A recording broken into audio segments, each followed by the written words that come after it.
السلام عليكم. في هذا الفيديو غادي نصاوب معكم عصير صحي ومقوي يمكن لكم تدخلوه في نظامكم الغذائي، غني بمضادات الاكسده والفيتامينات والمعادن، وعنده بزاف ديال الفوائد.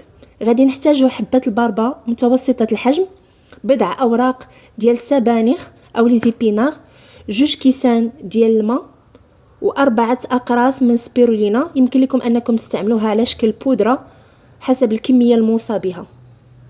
غادي نصفيوه، ويمكن لكم هنا أنكم ما تصفيوش تاخدوه بالألياف ديالو، ولكن أنا هنا غادي نصفيه.